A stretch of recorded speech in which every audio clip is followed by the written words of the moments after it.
മലയാളത്തിലെ യുവതാരങ്ങളായ ഫഹദ് ഫാസിലിന്റെയും ഉണ്ണി മുകുന്ദന്റെയും പേരുകൾ ഉപയോഗിച്ച് തട്ടിപ്പിന് ശ്രമം. ഫഹദ് ഫാസിൽ സംവിധാനം ചെയ്യുന്ന ചിത്രത്തിൽ നടന്മാരെയും നടിമാരെയും ആവശ്യമുണ്ടെന്ന രീതിയിലുള്ള പരസ്യമായിരുന്നു സോഷ്യൽ മീഡിയകളിൽ പ്രചരിച്ചിരുന്നത്. എന്നാൽ ഈ തട്ടിപ്പിനെ നിയമപരമായി തന്നെ ഫഹദും പിതാവ് ഫാസിലും നേരിട്ടു. സമാനമായ രീതിയിലുള്ള തട്ടിപ്പാണ് നടൻ ഉണ്ണി മുകുന്ദന്റെ പേരിൽ നടന്നുവരുന്നത്. ഒരു മാസികയ്ക്ക് നൽകിയ അഭിമുഖത്തിൽ ഇതേക്കുറിച്ച് ഉണ്ണി മുകുന്ദൻ പറയുന്നത് ഇങ്ങനെ: ഒരു ദിവസം അച്ഛനൊരു കോൾ വന്നു. സാർ, എന്റെ ഭാര്യയുമായി നിങ്ങളുടെ മകൻ പ്രണയത്തിലാണ്. ഗൾഫിൽ സിനിമാ ഷൂട്ടിങ്ങിനെത്തിയപ്പോൾ അവളുമായി ബന്ധം പുലർത്തി. അവളിപ്പോൾ ഗർഭിണിയായി.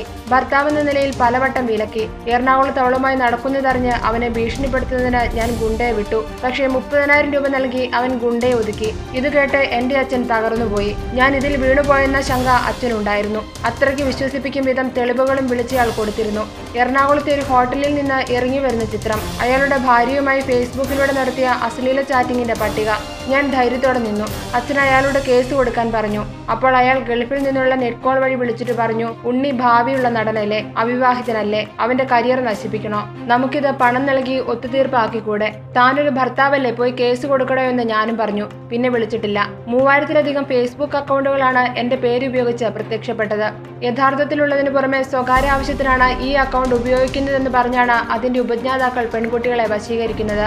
സോഫ്റ്റ്വെയർ വിദഗ്ധരെ വെച്ച 3000-ഓളം അക്കൗണ്ടുകൾ നീക്കം ചെയ്തു. പക്ഷെ ഇപ്പോഴും നിർബാധം വന്നുകൊണ്ടിരിക്കുകയാണ്. യഥാർത്ഥ നടനാണ് മറുതലക്കില്ലെന്ന് ഉറച്ച വിശ്വാസത്തിലാണ് ആരാധികമാർ ഇത്തരം ഫേസ്ബുക്ക് അക്കൗണ്ടുകളിൽ ചാറ്റിങ്ങിനിറങ്ങുന്നത്. പലരും പുലർച്ചെ 2 മണിക്കും 4 മണിക്കുമാണ് ചാറ്റ് ചെയ്യുന്നത്. ഇത്തരം കാര്യങ്ങളിൽ ഏവരും സ്വയം മുൻകരുതലുകൾ എടുക്കണമെന്ന് ഉണ്ണി മുകുന്ദൻ പറയുന്നു. For latest news, like, share it and subscribe to Star Sun News.